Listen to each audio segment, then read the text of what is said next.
Bonjour à toutes et tous, bienvenue sur ce séminaire autour de la thématique « Pourquoi l'intelligence artificielle va révolutionner les ressources humaines ». Au cours de cette présentation, je vais être accompagné par deux personnes. Diapositive suivante, s'il vous plaît. Je vais être accompagné par Cécile Dejoux, qui est professeure des universités au CNAM, et par Marie-Claire Bailly, qui est directrice globale des talents pour Alstom. Pour ma part, je suis Moisan, le directeur avant-vente pour Cornerstone. Diapositive suivante.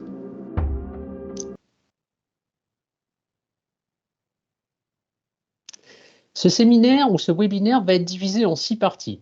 Tout d'abord, Cécile va nous présenter la synthèse de l'enquête qui a été réalisée autour de la thématique.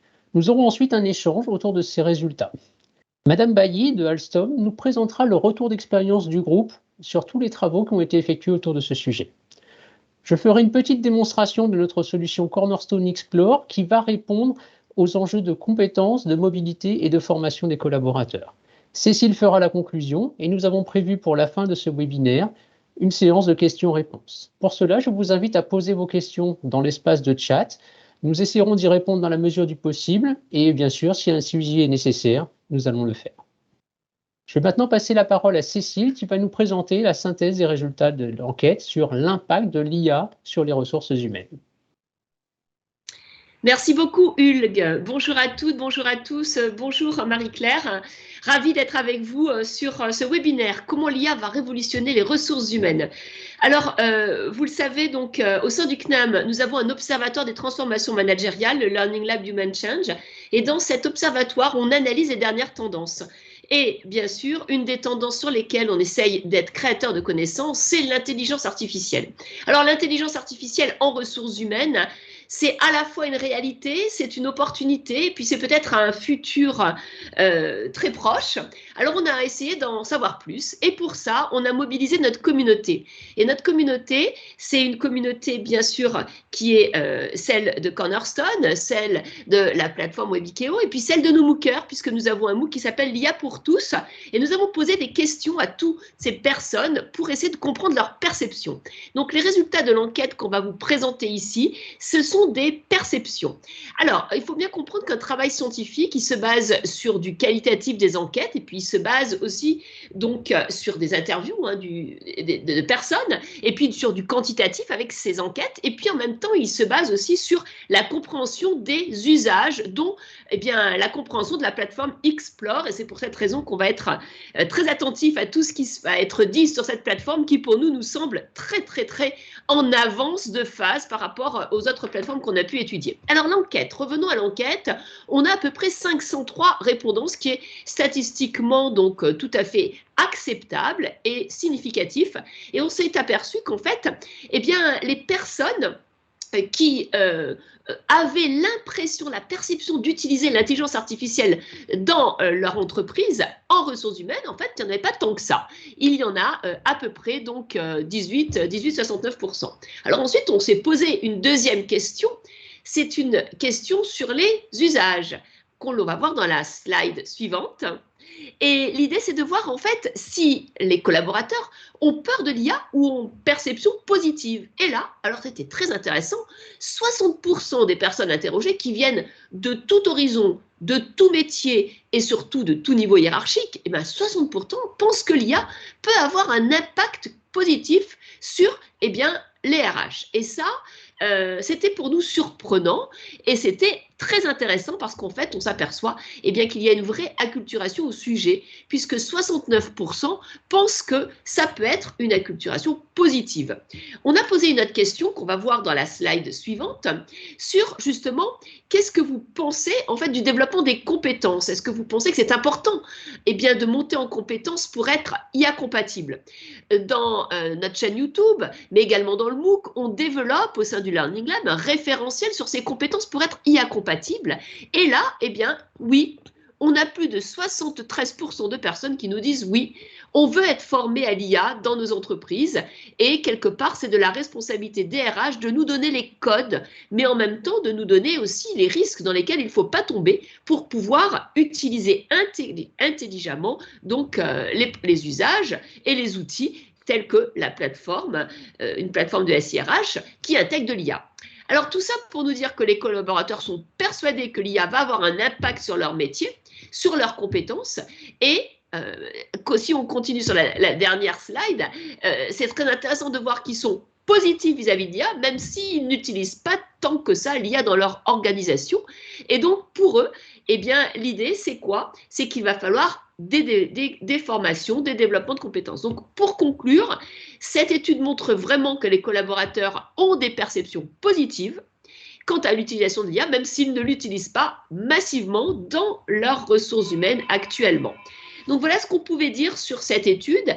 Nous avons sélectionné quelques items, quelques points de vue. L'étude, elle est beaucoup plus grande. On la sortira certainement plus tard. Donc, abonnez-vous aux newsletters donc, pour pouvoir avoir plus d'infographies, le replay et plus d'éléments. En tout cas, ce que je peux dire aujourd'hui, c'est qu'on a hâte d'écouter Madame Bailly sur l'expérience justement chez Alstom et bien de l'intégration de l'IA dans les ressources humaines et on a hâte de découvrir les spécificités de la nouvelle plateforme Explore.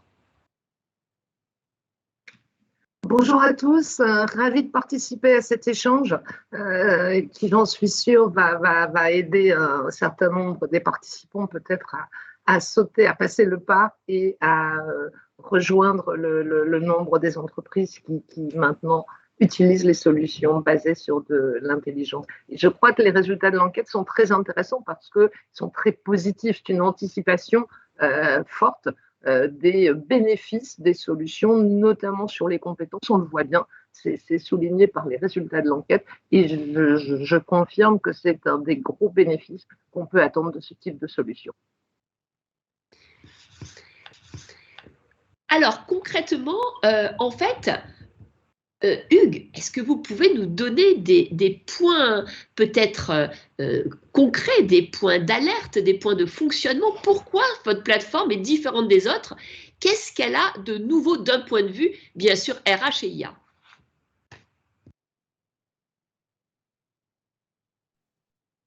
D'un point de vue intelligence artificielle, aujourd'hui, c'est un terme qu'on voit partout, hein. Tout le monde fait de l'intelligence artificielle ou prétend en faire. Le premier point que je voudrais souligner sur notre plateforme, c'est que finalement, elle est vraiment basée non pas sur un référentiel bâti sur des algorithmes, mais vraiment sur une ontologie. Il y a vraiment cette notion de lien entre chacun des éléments de notre référentiel de compétences, y compris une notion de distance entre chaque élément. Et ça rend le système très différent d'un référentiel classique, puisque par exemple le fait qu'une personne ait une compétence A, notre système va permettre d'identifier qu'elle a, selon une certaine probabilité, une compétence B, une compétence C ou D. C'est-à-dire qu'on a vraiment une ontologie et non pas un référentiel que l'on met à disposition du collaborateur. Le deuxième point qui me semble assez important de noter, c'est que les compétences, c'est évidemment un sujet, mais il va forcément falloir le relier à des aspects de mobilité et ou à des aspects de formation ou de développement.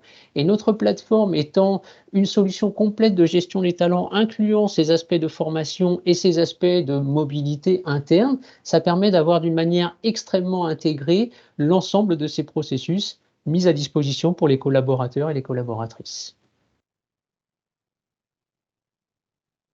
Vous êtes en muet, Cécile. On se fait toujours piéger par le numérique. Ça, de toute façon, c'est un postulat de base. Donc, ça veut dire qu'en fait, cette plateforme, elle est à la fois différente dans la conception même de l'intégration de la technologie IA et également dans l'utilisation, puisque l'IA va nous permettre de faire des ponts entre les compétences, la formation, la gestion des carrières et peut-être aussi le recrutement interne, si j'ai bien compris. C'est tout à fait ça. Par exemple, si vous prenez le sujet de la compétence, hein, on va à la fois aider le collaborateur à détecter, déclarer ses compétences, mais également prendre l'ensemble du catalogue de formation, l'étiqueter par rapport à ce sujet compétence et donc aisément faire une correspondance. C'est vraiment important à notre sens d'avoir la totalité du processus englobé sur la plateforme, plus finalement que se concentrer sur un bout ou un aspect du processus comme les compétences et finalement ne pas couvrir ou couvrir d'une manière peut-être plus partielle l'ensemble de la question, donc y compris formation, développement et ou mobilité interne, en effet. Alors, si on devait peut-être définir concrètement un point de risque, un point qui pourrait être un point de vigilance, parce qu'on sait bien que tous les outils s'améliorent et qu'ils ne sont pas toujours performants à 100%, et que quand on parle d'IA, on est dans le monde de la probabilité, et qu'en fait, on ne peut pas avoir des IA qui sont 100% véridiques. Est-ce que vous pouvez nous dire comment vous gérez, peut-être en amont, toute cette thématique pour faire améliorer votre IA et faire en sorte qu'en fait, il n'y ait pas des biais, hein, ou qu'il n'y ait pas en fait des risques qui puissent gêner les entreprises qui vont l'utiliser.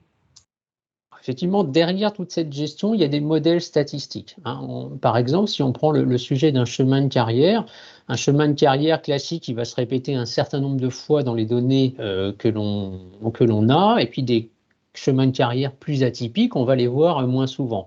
Donc, tant que quelque chose n'est pas vérifié statistiquement, on ne considère pas qu'il soit significatif, ce qui ne veut pas dire que ce n'est pas arrivé, mais ce n'est pas forcément significatif. Donc on prend bien soin dans tout le travail que l'on fait sur les données, et évidemment on parle de volumes de données assez considérables, d'abord de s'assurer que ces données soient propres et exploitables, et puis ensuite travailler dessus et s'assurer via modèle statistique qu'elles sont fiables. Donc ça, c'est vraiment un sujet extrêmement important. Et tout à l'heure, dans l'enquête, on voyait finalement que l'intelligence artificielle, tout le monde veut en faire, mais il n'y a pas tant que ça d'organisations qui en font. Et l'une des raisons peut-être qui font que les organisations n'en font pas tant que ça, c'est peut-être une réticence ou une inquiétude ou des interrogations par rapport à tous ces algorithmes qui restent relativement novateurs dans les questions RH. Et ce sera d'autant plus intéressant d'écouter Marie-Claire sur ce sujet, où là, il y a vraiment une expérience de déploiement de ce processus, notamment chez Alstom, pour voir effectivement quels ont pu être un peu des freins ou des réticences des organisations, voire des personnes à aller vers ces processus. Alors, c'est une magnifique transition pour donner la parole à Marie-Claire et lui demander en fait quelle est la genèse, pourquoi vous avez confiance dans l'intelligence artificielle et comment s'est passée en fait l'intégration dans la plateforme Explore. Qu'est-ce que vous en retirez?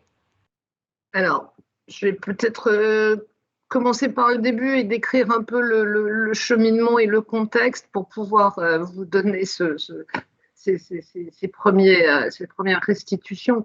Donc, Alstom est un groupe industriel qui s'est agrandi, qui a doublé de volume il y a un tout petit peu plus d'un an en fusionnant avec Bombardier Transport, qui était le concurrent canadien, qui produisait les mêmes solutions. Les solutions, on va les voir sur le slide suivant, sont des solutions de transport. Je vous partagerai aussi la stratégie globale des ressources humaines et je vous dirai quelques mots des bénéfices des solutions qu'on a pu identifier. Donc le groupe produit des solutions de transport collectif et je suis sûre que vous avez tous eu l'expérience de l'une de nos solutions en utilisant un tram à Bordeaux, à Brest, à Dubaï, à Montpellier, un métro sur la ligne 1, la ligne 14 à Singapour, à Bangkok ou même à New York. Vous connaissez certainement nos trains Intercity ou appelés TER en France, qui maillent tout le territoire, ainsi que notre produit phare, le TGV. Donc, nous avons cette capacité à proposer ces solutions, soit directement en vendant des lots de matériel roulant, soit en proposant des solutions plus parcellaires, de la maintenance, de la rénovation de signalisation, de la rénovation de matériel roulant, ou carrément le projet clé en main pour une municipalité qui nous dit « moi, je voudrais transporter tant de milliers de passagers de tel endroit à tel endroit avec telle fréquence ». Donc, voilà le scope je dirais, de l'entreprise Alstom au jour d'aujourd'hui. Et comme je l'ai dit, il faut bien l'intégrer à doubler de périmètre il y a un tout petit peu plus d'un an.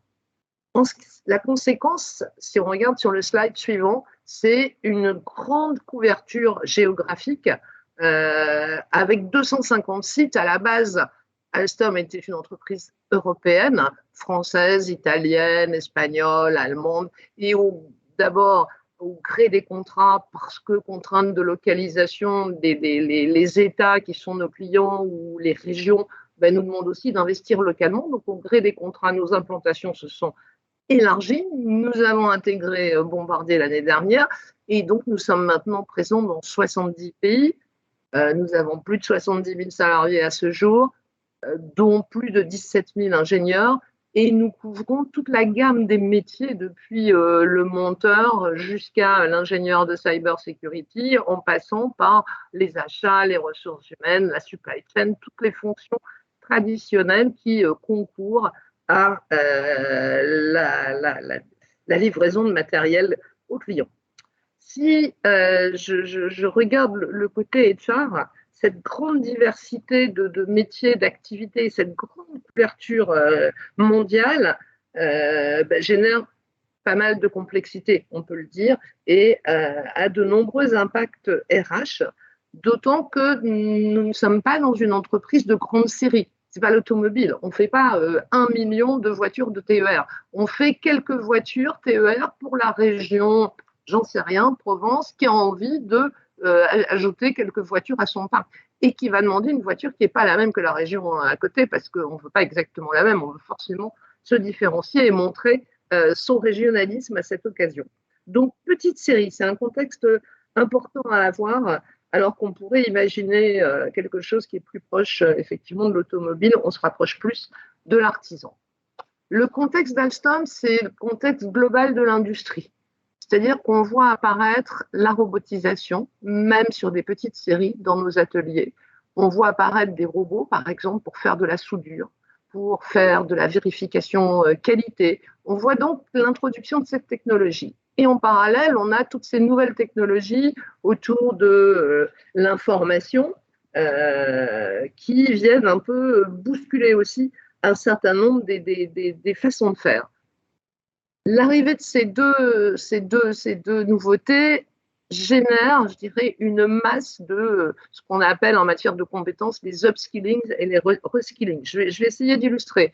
Hier, on a annoncé à la radio, j'ai entendu en allant au travail, l'accord signé par Alstom avec des régions pour mettre en place un TER hybride, c'est-à-dire qu'il va sortir de gare en mode électrique pour ne pas polluer avec son diesel la gare, et il va continuer son chemin quand il sera un peu plus loin en mode diesel. C'est une nouvelle techno, on ne l'a pas. Au jour d'aujourd'hui, elle n'existe pas sur le matériel roulant.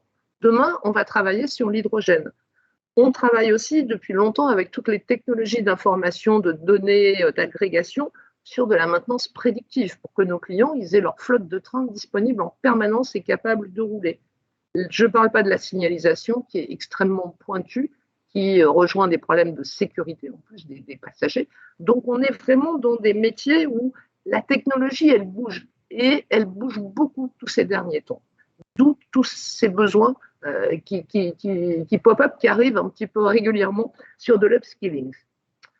En parallèle, on a un marché du travail où les ressources ne sont pas disponibles. On peut se tourner vers le marché, on n'a pas ces compétences. Elles n'existent pas toutes prêtes, que ce soit en Europe, que ce soit en Inde, où on a une population très jeune. Je crois que l'âge moyen est de 26 ans, donc on ne va pas trouver les gens qui ont le passé qui va bien et le niveau de compétences requis. Et on ne va pas trouver non plus, par exemple, sur le continent américain, parce que le ferroviaire n'est pas un métier historique. Ils préfèrent les voitures, les avions. Et donc, la connaissance du marché et des compétences ferroviaires est faible. Et troisième élément qui vient un peu bousculer les deux autres, c'est la vague de Great Resignation qu'on a aujourd'hui aux États-Unis, au Canada aussi d'ailleurs, et qui arrive en Europe un tout petit peu plus lentement en France, mais nous, on perçoit déjà un certain nombre de signes où on voit que les gens quittent leur travail pour un meilleur package, pour une meilleure reconnaissance, pour mieux rééquilibrer vie professionnelle, vie personnelle, parce qu'ils y ont pris un peu goût pendant le Covid. On voit des gens qui sont dans une recherche de quête de sens par rapport à leur job. Donc, on a ces trois éléments qui font que les entreprises, comme Alstom, on n'a pas le choix. Il faut qu'on se recentre sur la gestion des compétences, qu'on facilite et qu'on accélère ces montées en compétences. Pour ce faire, on a renforcé effectivement notre suivi et animation des campagnes qu'on a chaque année de validation des compétences, d'évaluation des compétences. Et on a aussi pris le parti de montrer nos postes. Vous avez une petite photo où on a des constellations, chaque constellation étant une fonction, et à l'intérieur de cette fonction, on décrit les postes par les compétences requises, par les sets de compétences, parce qu'on veut à tout prix qu'ils rentrent dans le mental de nos salariés qu'un poste, c'est une compétence. Ce n'est pas juste un titre, mais c'est vraiment un set de compétences. En parallèle de ça, on a ce souhait, ces attentes qui sont dans le signe émergent et la vague de démission qu'on a sur certains continents et qui arrivent en Europe. On a besoin de répondre aux attentes des salariés qui veulent aller plus vite, qui veulent peut-être pas passer 20 ans dans l'engineering à gravir échelon à échelon, qui veulent aller ailleurs, peut-être. Et donc, on a mis en place cette solution, celle de Cornerstone, pour la gestion des carrières. Parce que le salarié, il a la main, il peut gérer sa carrière, il peut gérer ses compétences, et il peut, du coup, peut-être plus rester chez nous, Alstom, qu'aller voir ce qui se passe à l'extérieur. C'est la stratégie qu'on a prise en revisitant nos règles de mobilité, en poussant le motto, gère ta carrière, gère ton développement, attends pas ton manager, attends pas ton RH, c'est toi qui es le premier à devoir impulser les actions. Et bien sûr, parallèle de ça, la stratégie HR s'est un peu redéployée avec une focalisation encore plus grande sur la gestion des compétences et du développement associé. On a cette solution donc, pour aider les salariés, enfin ces solutions, toutes les deux un peu digitales, pour faciliter l'expérience des salariés. Et puis, notre sujet, c'est un développement sustainable du talent et de l'entreprise pour faire grandir les compétences de leadership, parce que tout ça, ça demande que nos leaders, ils s'adaptent aussi un peu à ces deux piliers qu'ils ont en face d'eux, ces deux types d'attentes.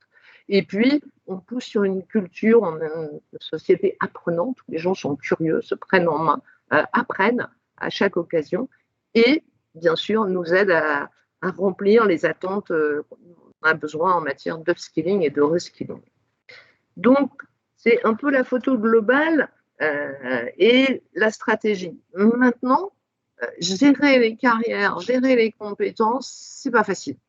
C'est une multitude de données. On a tous des SIRH plus ou moins anciens, plus ou moins performants, plus ou moins agiles. Et il y a à l'intérieur une masse de données qu'on a du mal à maintenir. Les données de poste, les données de compétences, les données de grading, les données de formation, toutes ces données bougent. Et on a, dans un SIRH, tendance à avoir des informations qui se mettent à jour d'un côté, mais ne sont pas forcément alignées avec une autre nouveauté qui est arrivée, un changement d'orga. Et donc, on est sur et sur une grande complexité. Quand on voit, j'ai mis des exemples de job title, de compétences, d'organisation, ça devient compliqué de comprendre ce qui est une compétence, qui est dans une organisation. Donc, pour faire de la gestion des compétences et de la gestion des carrières, on est face à quelque chose de très complexe et d'instable. D'où l'entrée d'Alstom et l'option d'Alstom sur une solution basée sur de l'intelligence artificielle, dans laquelle on est rentré un peu prudemment en faisant un pilote sur un site en Inde, un pays qui était l'Espagne, pour bien voir avec les différences interculturelles qu'on a sur ces deux pays, comment ça pouvait fonctionner dans un contexte de marché booming et comment ça fonctionne dans un marché plus traditionnel comme l'Espagne, où on avait en plus toute notre gamme quasiment de métiers et de solutions de transport. Et donc, on a fait ce pilote pendant 6 mois. Au bout de 6 mois, on a regardé.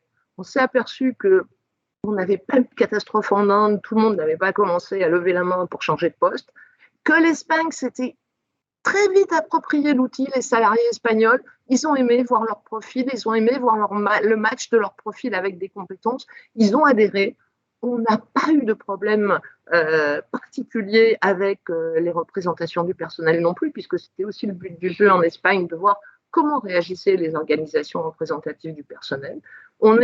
Ça s'est passé gentiment, les élus ont même créé leur profil, donc on a fait ce test et derrière on s'est dit, c'est bon, on peut le tenter, on peut le faire, et on a déployé quelques mois plus tard la solution sur quasiment tous nos pays, tous nos sites, en donnant accès à une population qu'on appelle les managers, les ingénieurs et les professionnels. On n'est pas descendu plus bas, on aimerait le faire, mais au jour d'aujourd'hui, ce qu'on appelle les blue collars, les cols bleus, les ouvriers n'ont pas tous un PC dédié. Donc on a un petit sujet de logistique pour le déployer de façon plus large, mais l'attente est là. C'est quelque chose que nous demandent les syndicats en France, par exemple, en disant mais pourquoi vous ne l'avez pas rendu accessible aux ouvriers?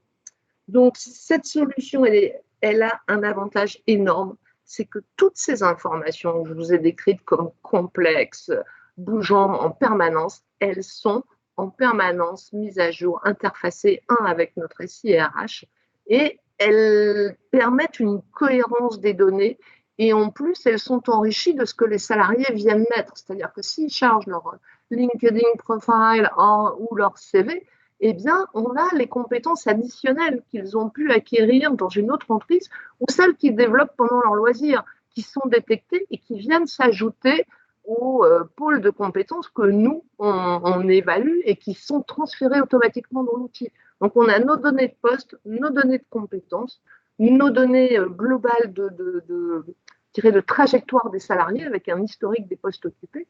Et ça, c'est quelque chose qui vient nous aider à faire du staffing, qui vient nous aider à faire des plans de succession, parce qu'on peut matcher des postes qui ne sont pas forcément ouverts, mais qui seront dans 2 ans avec des profils et commencer à préparer une succession. On peut mapper les compétences par rapport à un sujet de workforce. On peut voir toutes les trajectoires qui ont été prises par les salariés depuis qu'on a cet outil pour arriver à un poste ou vers quoi ils sont repartis. On peut aller chercher nos experts en allant creuser dans les compétences un peu pointues. Et bien sûr, c'est un super outil pour le développement de carrière et la formation. Gros avantages, gros bénéfices, tout est au même endroit, tout est updaté en permanence et tout ça fait un tout cohérent, accessible à tous. Si je continue à dérouler un tout petit peu plus, je dois encore avoir 3 slides, je vais accélérer. La question que se posent les personnes qui ont répondu à l'enquête et qui posent, ce sont HR aussi, qui est aussi, mais c'est quoi mon rôle maintenant? S'il y a un outil qui matche les profils, les postes, qui fait l'analyse des compétences, eh bien le rôle du HR, il va être de pousser sur une mobilité cross-fonction, parce qu'on sait que c'est un booster. Quand les gens changent de fonction, ne creusent pas le même sillon pendant trop longtemps, ils vont développer plus vite, plus de compétences. Ils sont aussi là pour favoriser ce développement de carrière et de compétences dynamiques. Ils sont là pour partager avec les managers les diagnostics sur les compétences critiques. Les HR, ils vont aussi pouvoir pousser des profils qu'on appelle les non-obvious, ceux auxquels on n'aurait pas pensé pour staffer un poste, mais que l'intelligence artificielle, elle n'a pas d'avis préconçu, elle match compétence à compétence, et si ça marche, elle propose le profil. Et c'est là où il y a un rôle HR aussi d'éducation des managers, de support des managers. Ça nous aide à préparer les plans de succession, comme je l'ai dit, et puis ça permet à notre communauté HR de passer sur la face un petit peu sympa du métier HR, qui est le développement, la carrière, la mobilité, qui est quand même bien plus sympa que la partie transactionnelle. Donc globalement, l'outil, c'est leur nouvel assistant personnel en matière de carrière. Maintenant, juste un petit aparté par rapport à ça, il y a aussi une adoption de la communauté HR à suivre, à favoriser. Ce n'est pas parce que vous donnez à quelqu'un une voiture avec 150 options que la personne va s'approprier les 150 options. Donc, il y a un bout de pédagogie à faire. Je ne dis pas de formation. On a déployé sans aucune formation. Personne n'a été formé. On a fait des petits webinars, comme on est en train d'en faire d'un, pour montrer la solution, mais on n'a pas formé. Par contre, important de régulièrement faire ces petites démonstrations pour que les gens s'approprient toutes les possibilités. Il y en a beaucoup. Et c'est comme sur une voiture, quoi. Quand vous avez une nouvelle voiture, vous en découvrez 2, 3 et vous vous contentez de celle-là. Et des fois, il y a des options encore plus pertinentes que vous ne connaissez pas et que vous n'utilisez pas. Donc, c'est ça pour moi le sujet avec la communauté HR, c'est renforcer l'adoption. Pour les salariés, c'est évident. Premièrement, c'est une adoption quasi immédiate de la solution. Pour eux, c'est une vue sur toutes les opportunités de poste. On en a 3000 ouverts, un petit peu plus de 3000 aujourd'hui chez nous, donc ils les voient toutes. C'est aussi une évaluation neutre de leurs atouts par rapport à un poste et de leurs manques en termes de compétences. Ce que tu as en faveur du prochain poste, c'est ça. Ce qui te manque, c'est ça. Ce n'est pas quelqu'un qui le dit, c'est juste une machine qui compare 2 sets de compétences. C'est aussi la capacité pour eux de voir les compétences qu'ils doivent développer pour atteindre un prochain step. c'est aussi pour eux la possibilité de se dire, OK, mon prochain step, c'est celui-là, mais en fait, moi, c'est là que je veux aller à terme. Et donc, ça peut leur permettre de projeter au-delà du prochain poste et de préparer. Et puis, ce sont des idées nouvelles qui viennent de la solution sur des chemins de carrière qu'on n'avait pas imaginés. Et puis, il y a cette visibilité qu'ont tous les salariés, des trajectoires avant et après un poste, qui vient aussi leur dire, ah ben tiens, il y a des gens qui ont fait ça. Pas bête. Et ça pourrait t'intéresser. Donc voilà, le bénéfice pour les salariés, il est relativement, je dirais, limpide, clair, et il favorise une adoption, même si nous, on est dans un contexte où on a beaucoup de recrutement à faire, mais on a fusionné avec Bombardier, on a travaillé toute notre organisation, et globalement, la plupart des salariés ont un poste récent, il date d'1 an, quelque chose comme ça. Donc, ils ne sont pas tous dans une hypothèse de mobilité. N'empêche, ils adoptent l'outil, ils vont le voir régulièrement et ils remplissent leur profil. Le taux de remplissage de leur profil monte, je dirais, jour après jour. Dernier point, au niveau de l'entreprise, c'est quelque chose qui nous aide, qui nous supporte dans notre croissance, parce qu'elle va nous aider à faire grandir les compétences dont on a besoin. Elle a une dimension innovative parce que c'est une solution qui est vraiment très sympa, très agile, très souple et qui permet d'amener une expérience digitale aux salariés un peu différente. Et puis, c'est quelque chose qui nous permet aussi de continuer à délivrer les projets qu'on a besoin de délivrer et d'améliorer l'expérience salariée. Voilà ce que je peux dire de l'expérience Alstom qui est positif, même si, encore une fois, on a un petit peu de chemin à faire pour renforcer l'adoption, pour faire que voilà, l'appropriation aille encore au-delà de ce qu'elle est aujourd'hui. Merci beaucoup, vraiment passionnant de voir que concrètement cette solution, en fait, elle est pédagogique, elle est ergonomique et c'est le salarié qui lui-même va, par son autodéclaration, alimenter les premières sources de connaissances. Tout à fait. C'est lui qui va valider les compétences qui ont été détectées, c'est lui qui va dire mes top skills, celles sur lesquelles vraiment je suis bon, ce sont celles-là, et qui va enrichir la solution de ces validations ou compléments.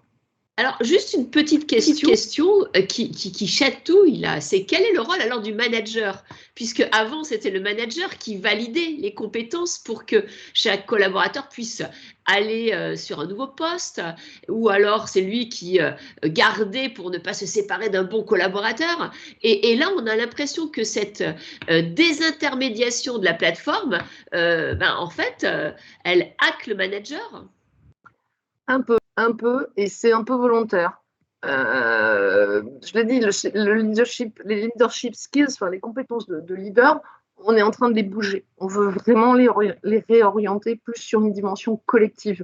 Une réussite, c'est toujours une réussite d'une équipe. C'est rarement un homme ou une femme toute seule qui fait un truc énorme. C'est souvent une équipe. Et à partir de là, on se dit qu'on doit faciliter le collectif et aider les salariés à prendre en main leur carrière. Le manager, il évalue toujours les compétences. Il va toujours le faire compétence à compétence. Par contre, sur la projection, comme je le dis, on est dans une tendance où il y a de moins en moins, on le sait que les milléniums, on le voit tous les jours, ils ne veulent pas creuser 20 ans la même piste. Et il faut qu'on leur permette de prendre d'autres pistes. Parce que si on ne leur permet pas en interne, ils le font en externe. Et c'est quelque chose qu'on continue, c'est de la pédagogie qu'on continue à mettre vis-à-vis des managers avec une charte de mobilité pour les aider à faire que les salariés construisent quand même le minimum et on ait le temps d'avoir un retour sur investissement dans leur poste. Mais effectivement, c'est un changement managérial qu'on accompagne aussi. On est sur du change management pour la population managériale, absolument. Merci Marie-Claire. Alors, on a hâte de voir. Hugues, est-ce que vous êtes prêt à nous donner peut-être la faveur, la primeur de quelques écrans, quelques étapes? Elle est comment cette plateforme? Alors, effectivement, je vais vous montrer cette plateforme. Alors, il y a déjà 28 questions. Ça va donner une dernière partie extrêmement interactive. Alors, je vais partager mon écran et vous montrer un petit peu quelques écrans de cette solution et comment elle fonctionne. Alors donc ici, je suis connecté en tant que Laurent. Laurent a un rôle dans l'organisation sur sa plateforme Explore. Donc la première chose que l'on peut évidemment voir, c'est l'ergonomie de cette plateforme et surtout les piliers autour duquel elle est fondée. Alors si je descends un tout petit peu, hein, ici vous voyez que j'ai un premier carrousel de recommandations qui me sont faites par le système pour moi individu. C'est-à-dire que la plateforme va chercher le plus possible à s'adapter à une personne plutôt qu'être plus prescriptive en poussant des formations massives à un groupe de métiers ou ce genre de choses. On va vraiment retrouver une capacité de la plateforme à faire des recommandations très personnalisées. Si je descends encore un tout petit peu, on aura bien sûr le lien avec de la formation plus classique, ça peut être des parcours métiers, des formations de type conformité que l'on retrouve ici, c'est-à-dire que la formation peut-être un peu plus classique est tout à fait présente également sur Explore. Si je descends encore un tout petit peu, on peut voir ici les aptitudes recommandées, c'est vraiment le pilier, le moteur du système. Alors il y a beaucoup de questions autour de l'intelligence artificielle, qu'est-ce que c'est concrètement, à quoi ça sert, donc je vais apporter un bout de réponse dans un instant, mais ici c'est tout le moteur qui permet d'identifier le portefeuille de compétences d'une personne de manière extrêmement large, qui vont bien sûr derrière motoriser un certain nombre de recommandations. On peut voir d'ailleurs ici que Laurent suit un métier, hein, par rapport à son métier actuel. Il y a d'autres métiers qu'il est en train de suivre. Et le système propose également un certain nombre de recommandations centrées sur la personne ou également centrées sur ses aspirations de carrière et de développement. Quand on dit aspiration de carrière et de développement, ça peut bien sûr être de l'évolution verticale, ça peut être tout à fait aussi horizontale, hein. On voit de plus en plus d'évolutions qui sont horizontales. Donc en fait, cette plateforme, elle va à partir des aptitudes être capable de proposer une exploration de carrière très poussée et enfin de proposer des actions de formation et de développement qui vont permettre à un collaborateur d'être toujours plus performant dans ce rôle, demain de prendre un autre rôle et de toujours maintenir à jour ses compétences. C'est vraiment les trois thématiques que l'on cherche à adresser à travers cette plateforme. Alors pour la partie pure aptitude, hein, ou compétences ici, l'outil me propose la cartographie ou l'ensemble des compétences ou des aptitudes que j'ai. Alors si je descends un tout petit peu ici, on peut voir que on a des algorithmes, alors ça va être le début de la définition de l'intelligence artificielle, hein, qui permettent à partir d'informations de profil d'auto-détecter des compétences pour une personne. Alors comment est-ce que l'outil fonctionne? L'outil va bien sûr se baser sur l'intitulé de poste, qui est souvent l'information minimale dont on dispose, mais également toute information renseignée dans le profil sur la plateforme. Et ça permet finalement de détecter de manière beaucoup plus large le portefeuille de compétences d'une personne. Si on prend une approche traditionnelle, hein, générale, qui était poussé plutôt par les organisations. Il y avait un métier, à ce métier on rattachait quelques compétences, quelques comportements, puis on évaluait les compétences et les comportements par rapport à ce métier. Ici, la plateforme fonctionne sur un mode un petit peu inversé. Je pars du collaborateur, de son profil, et le système m'auto-détecte tout ce qu'une personne a fait. Ça peut être basé aussi sur les expériences précédentes de la personne, des missions, des projets sur lesquels la personne a travaillé. On a donc quelque chose de beaucoup plus large et on s'appuie bien sûr sur l'ontologie que j'ai évoquée au début de ce webinaire. Alors une fois que l'outil m'a aidé à auto-détecter mes compétences, hein, je vais pouvoir bien sûr les confirmer dans mon profil. Elles vont donc arriver ici et puis on va voir dans un instant qu'on peut également les évaluer. Je vais pouvoir également indiquer au système quelles sont les aptitudes que je veux développer. Ça va permettre bien sûr de motoriser des recommandations de formation très personnalisées d'un individu à l'autre, ce sera différent. Et puis bien sûr, je vais pouvoir indiquer au système des aptitudes que j'ai, des compétences que j'ai déjà développées par le passé, mais que je ne souhaite pas particulièrement développer dans le futur. On va ici de nouveau chercher à bien personnaliser les recommandations. Alors, une fois que cette autodétection a été faite, bien sûr, on va pouvoir aller plus loin et vérifier ses compétences, puisque ce n'est pas parce que je déclare une compétence dans mon profil que je l'ai. Donc, si je vais ici, par exemple, sur la communication interne, hein, qui est une compétence, on a vu que je me suis fait une auto-évaluation, hein, je me suis situé sur une échelle de notation. Et de la même façon que le moteur m'a aidé à détecter mes compétences, il me propose également un certain nombre de formations qui vont me permettre de développer cette aptitude. Et ce travail d'étiquetage des objets de formation, c'est bien le moteur qui va être capable de le faire en s'appuyant sur les métadonnées, donc le titre, la description, hein, toutes les informations disponibles au niveau des objets de formation de ma plateforme. Si je vais par exemple sur la compétence ici de gestion de projet, hein, ici, on voit que l'évaluation a été beaucoup plus large puisque je me suis auto-évalué. J'ai demandé une évaluation à mon supérieur hiérarchique et puis j'ai aussi demandé à des collègues, des pairs, peu importe qui dans l'organisation également, de m'évaluer sur cette compétence. À partir de là, vous voyez bien qu'une compétence qui était finalement au début simplement confirmée devient beaucoup plus vérifiée. D'ailleurs, on voit ici que les notations sont assez cohérentes et puis on peut ici rentrer dans davantage de détails sur cette notation. Finalement, on arrive à quelque chose de beaucoup plus vérifié. Alors pourquoi est-ce qu'on fait ça et pourquoi c'est important? Au-delà de l'autodétection et de l'autodéclaratif, c'est toujours important de pouvoir bien sûr vérifier si une personne a bien ou pas une compétence, quel est son niveau dans cette compétence, et ça va également permettre, notamment au métier RH, de travailler via reporting sur l'ensemble de ces informations. On a beaucoup dit, et Marie-Claire l'a souligné, que cette solution est fortement centrée sur le collaborateur. Toutefois, le rôle RH n'est pas oublié, notamment en ce qui concerne tout ce qui est cartographie des compétences, reporting, et puis bien sûr, en allant un petit peu plus loin, tout le travail sur les catalogues de formation, les actions de développement que l'on met à disposition. Alors cette brique de départ étant posée, on va maintenant permettre au collaborateur d'explorer sa carrière, d'explorer ses potentialités. Donc ici, on voit que je suis en train de suivre un métier de chef de projet. Aujourd'hui, je suis chef de projet junior. Alors bien sûr, on va avoir ici des chemins de carrière assez évidents, chemin de carrière sur lequel à chaque fois le système va nous proposer une correspondance ou un matching. Alors il y avait une des questions dans le chat sur laquelle on reviendra. Est-ce qu'on affiche finalement à la personne pourquoi est-ce qu'elle correspond, pourquoi est-ce qu'elle ne correspond pas, ou pourquoi elle a tel ou tel niveau de correspondance? Ici, on peut voir effectivement la compétence que j'ai et puis pourquoi pas un certain nombre de compétences qui sont manquantes et que je n'ai pas.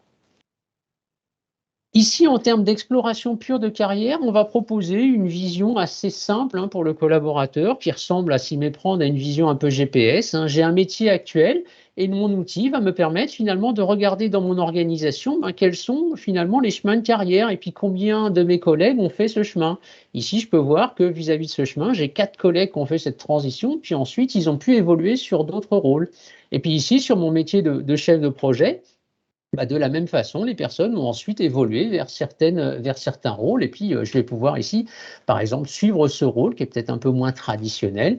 Auquel cas, évidemment, mes informations de correspondance vont se mettre à jour et je bénéficierai de l'ensemble de la descriptive du poste et des aptitudes. Je peux également ici, par rapport à ce métier que je vise ou qui m'intéresse, commencer à interagir avec mes collègues. Je peux commencer par exemple à suivre Philippe et puis contacter Philippe en lui demandant c'est quoi ton quotidien dans ce rôle, quelles sont les actions de développement que tu as fait et ainsi de suite. On renforce bien sûr le côté social qui est très important. Et surtout, et je l'ai un peu souligné en introduction, ici, si j'ai une bourse à l'emploi par rapport à mon système de recrutement ou une mobilité interne, si j'ai déjà des postes ouverts, mon outil est capable de me proposer des offres d'emploi auxquelles je peux postuler. On a vraiment ce lien assez tenu avec l'ensemble du processus. Je vais terminer ma partie avec la partie donc plutôt formation, développement telle que le propose notre plateforme. Ici, on peut voir que j'ai des recommandations qui sont faites sous une forme assez classique pour des plateformes de diffusion de contenu. Ce qui est beaucoup moins classique, c'est la variété des recommandations et de l'offre que l'on va pouvoir proposer. Donc ici, par exemple, si moi, collaborateur, au-delà de ce que le système est capable de me recommander, je veux voir ce que mes collègues dans mon département ou mon service ont fait, ça m'est proposé. On va également s'appuyer sur du contenu gratuit, disponible sur le web, pour lequel nos équipes font du travail de curation, donc pour s'assurer que c'est approprié, correct et permet de développer les compétences sont proposées. On permet bien sûr aux services formation de mettre en exergue ou en avant des nouvelles formations mises à disposition. Et puis bien sûr, par rapport à mon rôle, par rapport à ce qui m'intéresse, je vais pouvoir bénéficier de recommandations également. Par ailleurs, toujours dans un but de personnalisation des recommandations, je vais pouvoir indiquer quels sont finalement les fournisseurs dont j'aime bien le contenu, puis d'autres fournisseurs pour lesquels leur contenu me convient moins. Donc on voit bien ici, pour résumer ce petit tour d'horizon sur la plateforme, qu'on va chercher à faire des recommandations très personnalisées. L'ensemble des recommandations est motorisé par notre moteur d'aptitude que j'ai évoqué. Puis on va bien sûr pouvoir s'attacher à tout le développement de carrière du collaborateur. On va revenir à la suite. Je vais arrêter mon partage. Suite du webinaire. Merci Hugues. Très très intéressant car on voit en fait, moi ce qui m'apporte dans votre présentation, c'est qu'on voit 3 choses nouvelles. La première, c'est qu'on est dans une logique de transparence. C'est en fait comme si on mettait à nu tout le système RH. Tout collaborateur peut voir tous les postes, peut avoir accès à tous les chemins de carrière, peut avoir accès aux formations internes, externes. Donc, il y a vraiment cette notion de transparence qui saute aux yeux. Le deuxième point, c'est vraiment un point sur la personnalisation. Maintenant, si vous ne prenez pas en charge votre propre carrière, il n'y a personne qui va le prendre à votre place. Et donc, ça devient possible, faisable et même ça devient indispensable. Et le troisième point, c'est qu'on voit l'importance du temps réel, puisque en temps réel, on aura les nouvelles offres, les nouveaux jobs, les nouveaux chemins, les nouvelles formations. Et donc, ça, c'est complètement nouveau. Donc, je pense que votre présentation illustre vraiment ces trois grandes nouveautés dans l'IA et les RH, la transparence, la personnalisation et l'intégration du temps réel. Maintenant, c'est le temps des questions, le temps peut-être de répondre à toutes ces magnifiques participations des personnes. Il y en a combien à peu près, Hugues? Il y a combien Il y en a plus de 40. Ah voilà, 40 questions, mais il y a plus Oui, d'inscrits. ça fait beaucoup. Oui, ça fait beaucoup. On va essayer de répondre possible à ces questions. Certaines ont été partiellement répondues. Alors, la première question, c'est un tour finalement, c'est quoi l'IA? C'est quoi les liens entre l'IA, la RH et le management? Alors, l'intelligence artificielle, si je dois la définir de manière assez synthétique, c'est finalement la capacité de l'outil informatique à apprendre depuis les données. Donc, par exemple, si je prends la notion d'autodétection de compétences par rapport à un métier, hein, si un métier on va lui attacher ou permettre de détecter dans les données des compétences X, Y, Z un certain nombre de fois, on va considérer que la donnée est statistiquement vraie et on va proposer ça dans les recommandations. Alors évidemment, c'est une réponse assez courte, mais on est vraiment sur la capacité de la machine, non pas à simplement exécuter des instructions, mais à apprendre des données et des informations qui sont faites. Le lien entre l'IA, la RH et le management, Marie-Claire l'a bien évoqué finalement dans sa présentation, c'est que finalement d'abord le rôle des RH et du manager évolue, hein, on donne la main aux collaborateurs, on le rend beaucoup plus acteur de son développement, de sa carrière, et c'est une vraie demande, je pense, des collaborateurs qu'on peut voir. Si vous regardez un peu finalement les raisons pour lesquelles des personnes quittent des entreprises, alors des fois ça peut être des aspects terre-à-terre comme la rémunération, mais il y a aussi le manque de perspective d'évolution, le manque de confiance ou de perspective de développement qu'une organisation peut donner. Alors, il y a une question suivante sur quelles données on a entraîné la plateforme. Donc, au début, on a évidemment travaillé avec des données de réseaux sociaux, typiquement LinkedIn, Indeed, Viadeo, quelques autres. Et puis maintenant, on utilise l'ensemble des données de nos clients. Hein. Cornerstone, c'est environ 75 millions d'utilisateurs dans le monde. On anonymise ces données et on continue à faire travailler nos algorithmes sur ces informations. Ça concerne tous les types de métiers, toutes les compétences, toutes les géographies, toutes les verticaux. Alors bien sûr, il y a des verticaux, des métiers sur lesquels on a beaucoup de données, d'autres sur lesquels on en a beaucoup moins, mais notre modèle a vocation à couvrir l'ensemble des données.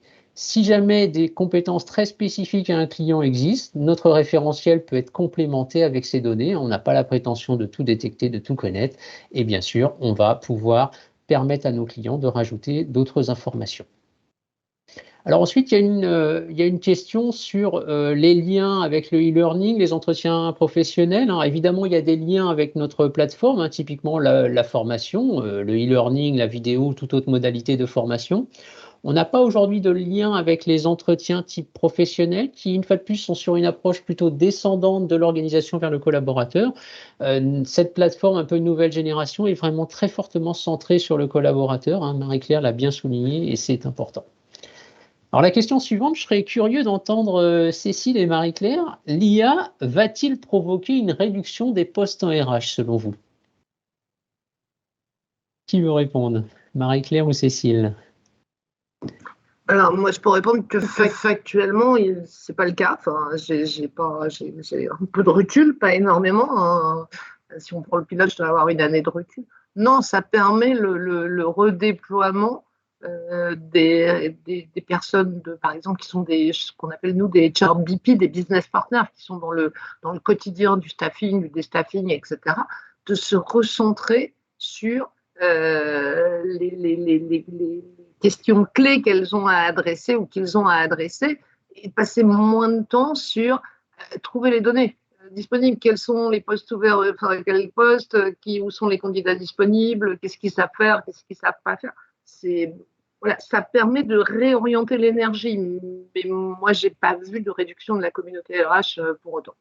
Tout à fait. Et la question un tout petit peu plus loin sur finalement, est-ce que l'IA va faire gagner du temps au personnel RH et en libérer pour d'autres tâches? C'est un peu ce que vous dites, c'est-à-dire que finalement, effectivement, le rôle des RH s'est transformé, le rôle des managers aussi, il y avait une question dessus finalement, mais il n'y a pas de réduction spéciale de personnel, hein, c'est vraiment un redéploiement de l'énergie RH.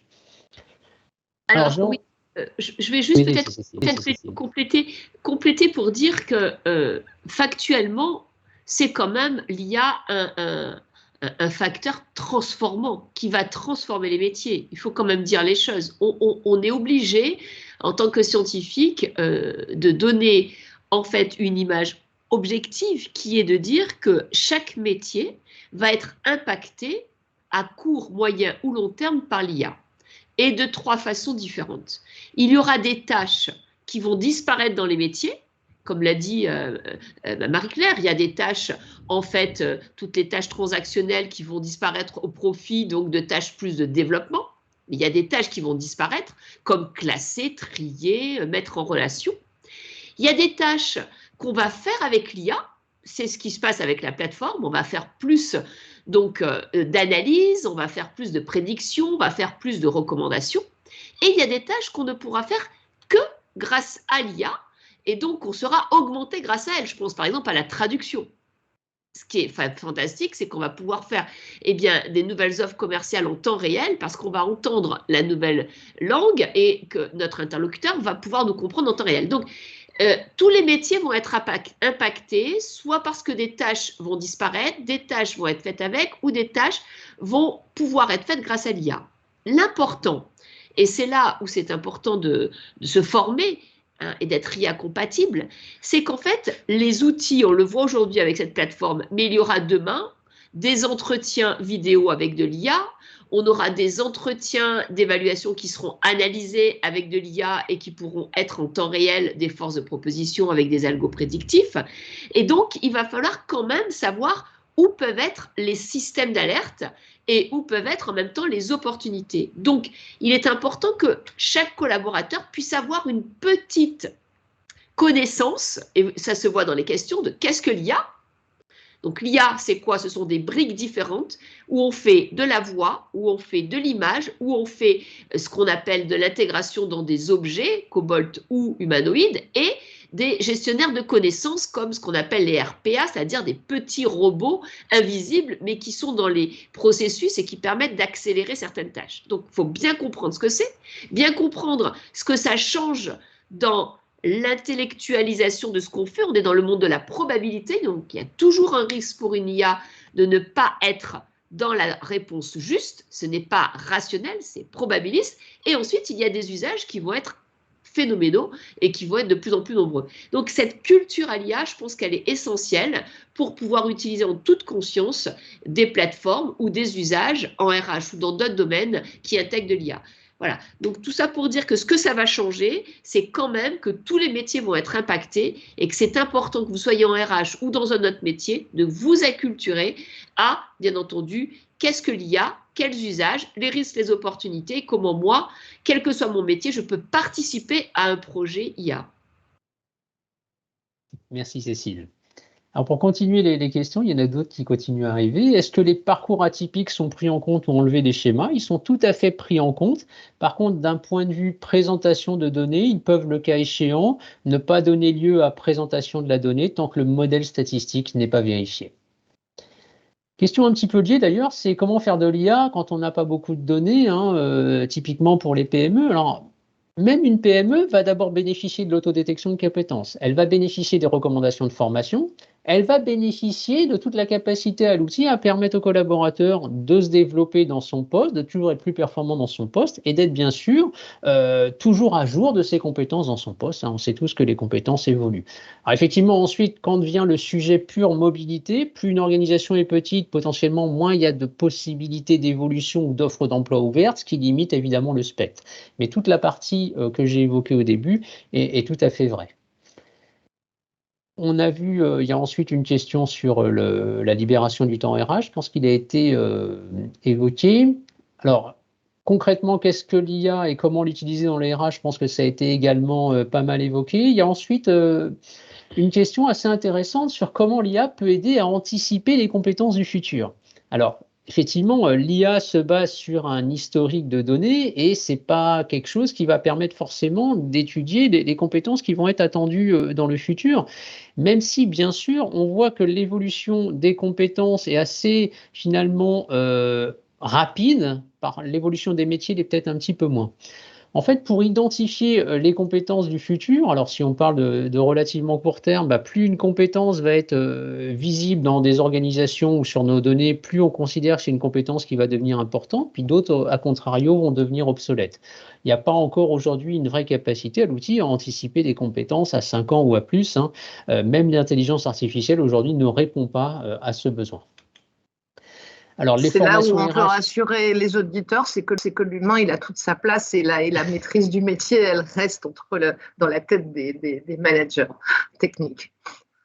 tout à fait. Alors ensuite, il y a une question sur est-ce qu'il y a des formations? Oui, Cécile a proposé son MOOC en début de session auquel vous pouvez vous appuyer.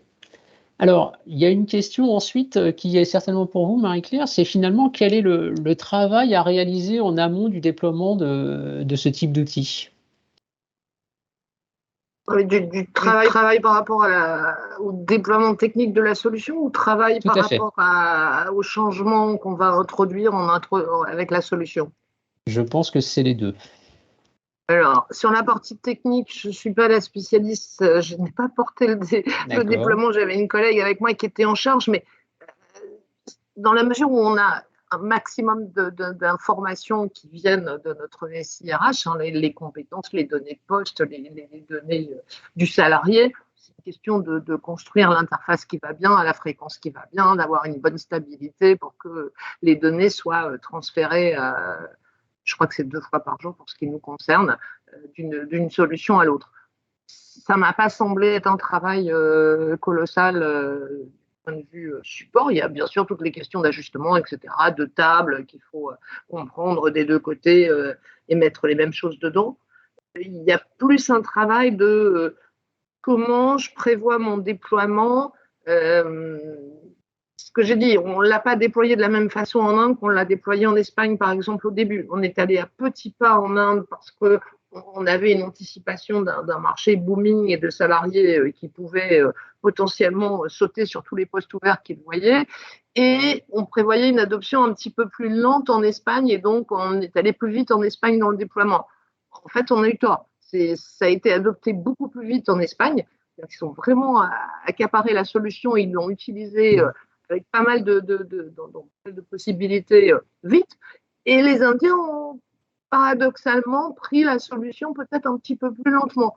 Donc, difficile de dire. Je pense qu'il faut préparer effectivement les HR, un peu comme les facilitateurs et comme les promoteurs de la solution, qu'on voit apparaître dans les questions, qu'ils voient bien comment ça fonctionne, ce que ça apporte et ce que ça n'apporte pas, parce qu'il y a des choses qui n'existent pas.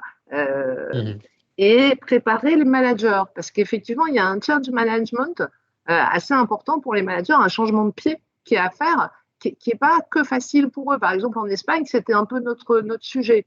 Le changement de pied s'est bien passé, on n'a pas eu de problème majeur, mais c'est ça qu'il faut anticiper.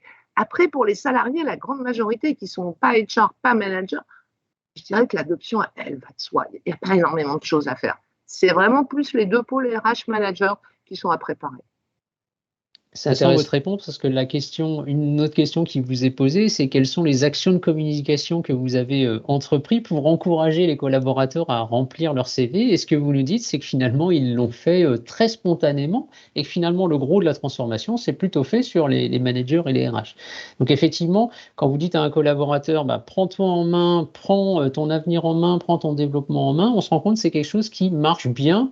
Pas évidemment avec la totalité de la population, mais c'est globalement quelque chose qui marche bien dans les organisations.